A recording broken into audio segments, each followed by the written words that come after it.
Bonsoir.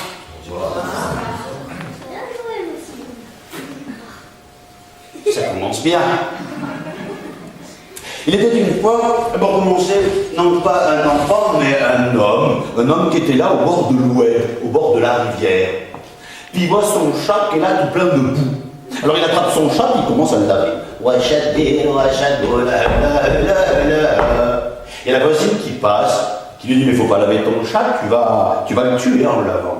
Mais il aime ça, il retourne le matin. Et puis il retrouve les pattes.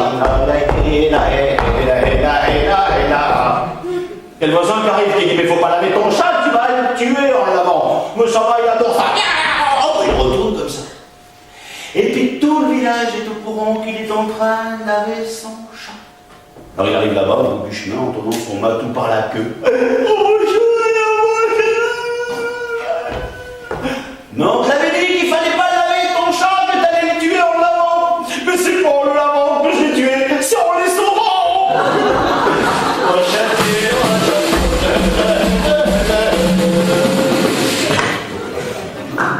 Je t'ai dit que...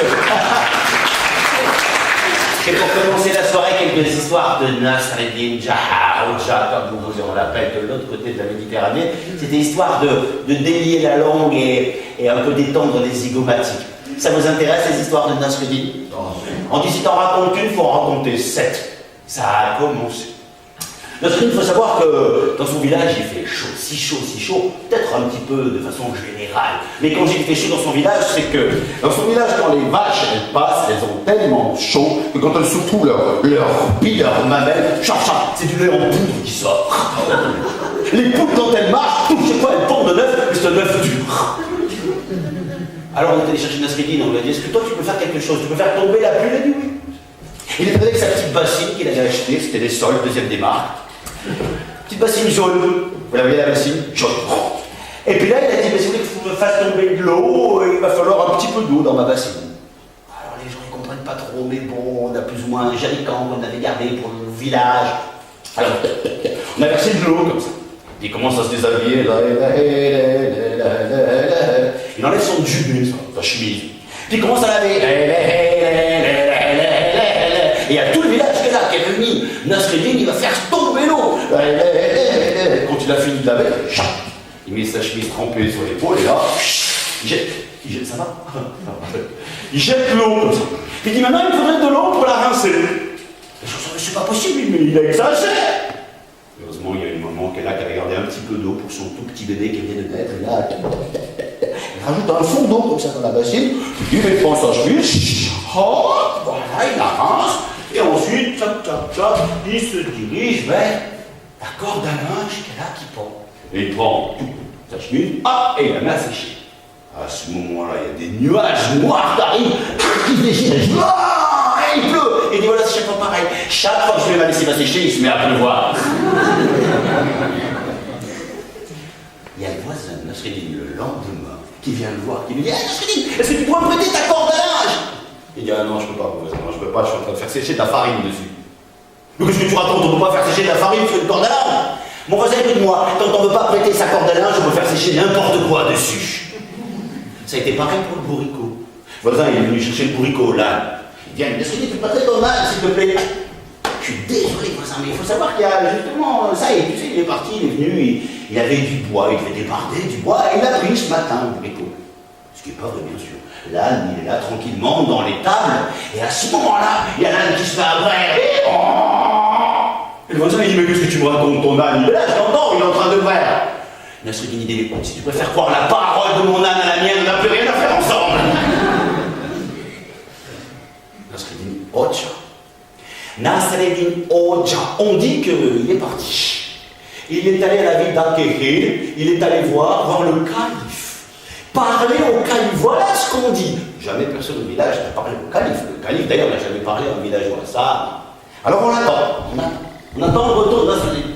On l'attend.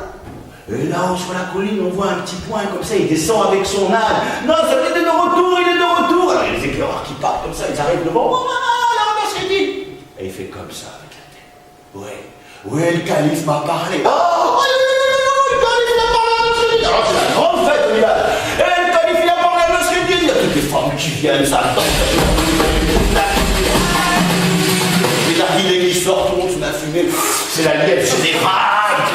À la fin, dans la soirée, tout le monde dit qu'il n'y a plus de boue. Les uns roulent sur les autres. Oh, doucement, j'ai en dessous, moi aussi. T'es pas en train de fumer le narguilé, c'est mon orteil, ça, t'es en dessous, quand tu fumes.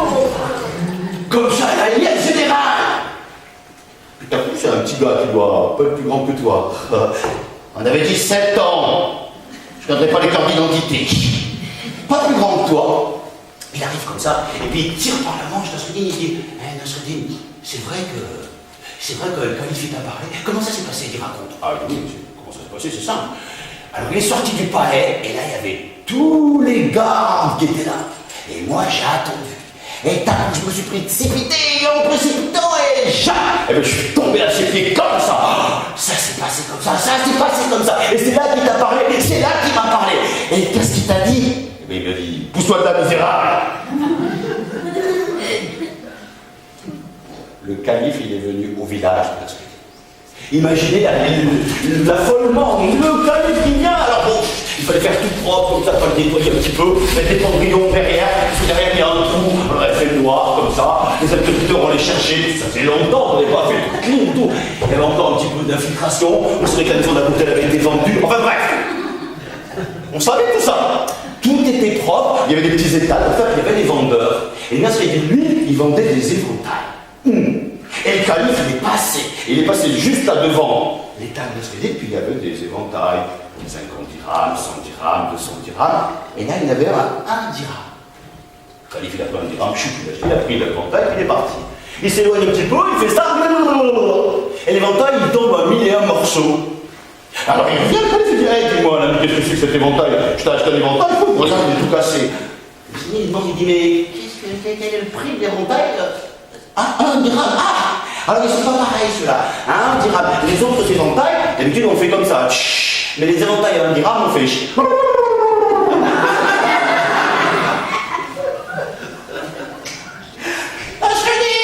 Ta femme elle est en train d'accoucher. Quoi? Ma femme en train d'accoucher? Mais où ça? Comment ça? Je vais acheter un cartable. Quoi? Je te raconte. Mais je vais acheter un cartable. Ça fait 4 jours que j'ai épousé ma femme, elle vient d'avoir un enfant. Cet enfant, il a fait un trajet qui normalement doit durer 9 mois, il l'a fait en 4 jours, je pense qu'il va pas tarder à aller à l'école. On le rattrape comme ça, elle va avoir besoin de toi. Alors il est allé, puis il voit sa femme qui est là, allongée, en train de prier.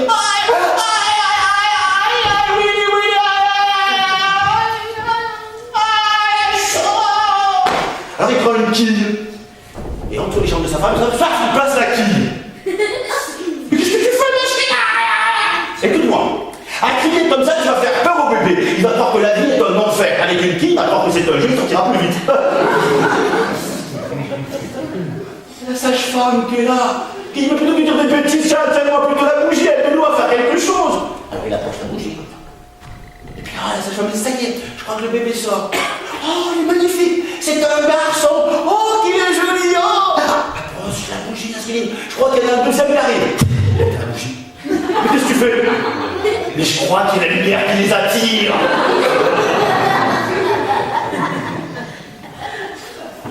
Il a eu un fils. Vous savez, les enfants, c'est toujours embêtant. Ça pose toujours des questions pas possibles. Nasreddin, il dit à ses fils, il faut te lever tôt. L'avenir appartient à ceux qui se lèvent tôt. On dit ça, on raconte ça. Je lui dis oui, je t'assure. Tiens, moi ce matin, pas plus tard que ce matin, sur le chemin, j'ai trouvé une bourse pleine de pièces d'or. C'est vrai, oui, regarde. 2 petites pièces d'or, mais tout de même, tu vois, mon fils, voilà. Comme quoi il faut se lever tôt. Et le fils, il dit, mais si ça se trouve, papa, la veille au soir, il était déjà la bourse. Non, je suis justement passé hier soir sur le même chemin, la bourse n'y était pas. Et le fiston, il réfléchit, il dit, mais ça veut donc dire quoi, papa? Ça veut dire qu'il y a quelqu'un qui s'est levé plus tôt que toi, qui a perdu sa bourse sur le chemin. Comme quoi, c'est pas toujours bon de se lever bientôt. Il y a un cortège funèbre qui passe. Le fils est là, il est devant sa porte, comme ça, Nasreddin, à l'intérieur, avec sa femme, en train de se chamailler avec Khadija. Si ça vous intéresse, peut-être une autre année, qui sait, les histoires de Nasreddin toute la soirée. Mais là, pour le moment, juste celle-là, parce qu'il passe comme ça, le cortège funèbre. Et il faut savoir qu'on entend, oh là là, où on emporte le mort. Là, il n'y a plus de quoi manger. Ah non, plus de quoi boire. Ah non, alors là, C'est la misère totale, la tristesse, le froid total. Oh, l'enfer, quoi. Papa, je crois qu'ils amènent le mort chez nous. Et le cortège qui passe, c'est Papa Abdallah qui est mort. Dans cette émission, il le connaît bien, Papa Abdallah. Alors il se joint en cortège. À un moment donné, celui-là me s'appelle. Puis il voit Papa Abdallah qui lui dit, Nasreddin, c'est moi. Je suis pas mort. Mais comment ça, t'es pas mort? Mais si t'es mort, Papa Abdallah. Mais moi. Papa Abdallah, t'es mort.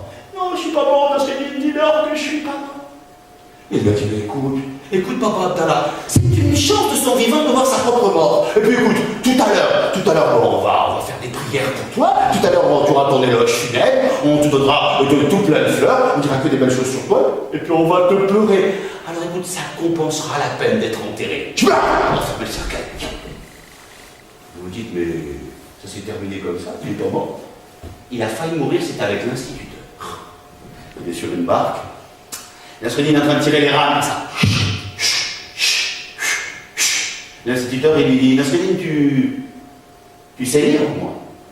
Lire? Non, mais pourquoi faire? Alors là, mon ami, tu as perdu le quart de ta vie. Ah bon? Puis quand tu tirer les rames. Mais tu sais pas lire, tu sais au moins écrire. Mais non, mais pourquoi faire? Alors là, t'as perdu la moitié de ta vie. Tu tirer les rames. Mais tu sais pas lire, tu sais pas écrire. Mais tu sais au moins compter. Et compter, non, pourquoi faire? Alors là, t'as perdu les trois quarts de ta vie, je t'assure. Et à ce moment-là, quand la barque dérive, il y a une espèce de gros rocher qui affleure comme ça, et la barque, joie, elle se déchire sur le rocher, et là, ils sont en train de tous les deux comme ça, nous se débattre. Nasreddin qui dit, hé, l'instituteur, tu sais nager, toi? Non, pourquoi faire? Alors quand t'as perdu ta vie d'un seul coup,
on est loin, on est dans les îles. Ça aurait pu être Ségapigué, Maloya, c'est la Biggie. On est à La Réunion. Petite île volcanique qui flotte là dans l'océan Indien. Dans cette île, dans les hauts, à Piton-Fougère, il y a un homme qui s'appelle Dijon. On l'appelle Dijon l'horizon. Peut-être que de là-haut, il voit tout, l'horizon. Et Dijon l'horizon, il faut savoir qu'il est bien pauvre. Il est pauvre, il a une femme, il a sa mère qui vit avec lui dans la case, dans la maison, mais il n'a pas d'enfant. Il ne connaît pas les marmales, il ne connaît pas ça. Il n'a pas les allocations familiales, l'argent braguette. Il n'a pas ça. Il n'a pas d'argent. Il n'a pas d'argent, il ne peut même pas acheter à sa pauvre petite mère le bonbon à la fesse. Le suppositoire, pas. Une misère. Et puis chaque fois, sa femme n'arrête pas comme ça, de moucater, de râler tout le temps contre lui. Et ça commence à le titiller, il est énervé. Qu'est-ce que tu fais? Qu'est-ce que tu fais? Mais qu'est-ce que je fais? Je vais aller chercher du travail, mais dépêche-toi. La porte s'ouvre et il part sur le chemin, il met ses savates de doigts sur le chemin, puis il avance. Va chercher du travail, enfin.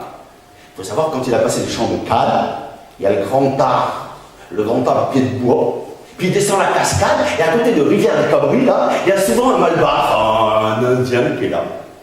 Et ensemble, ils cassent la blague, ils discutent tous les deux. Bon, ils discutent comme ça. Il dit, tu sais quoi, tu sais comment on appelle une femme qui habite sur l'île et qui est vilaine, qui est pas belle du tout? Bon, je sais pas, un boudin créole. Puis il rigole comme ça.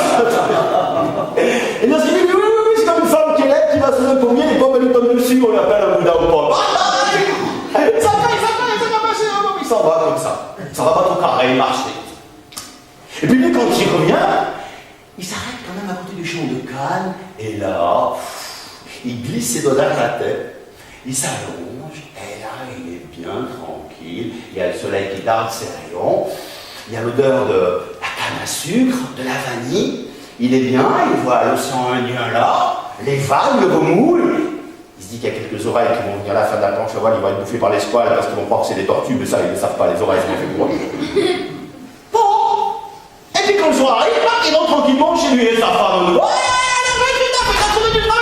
j'en ai pas trouvé. Et il faut savoir que là, il y en a un seul. Il sort comme ça, il sort dans le jardin et il voit sa petite mère qui est en train de mettre les grains. Les grains, c'est les haricots pour le rogail saucisse. C'est bon le rogail saucisse, hein. On fait cette fois le rogail. C'est bon. Un petit peu de piment là.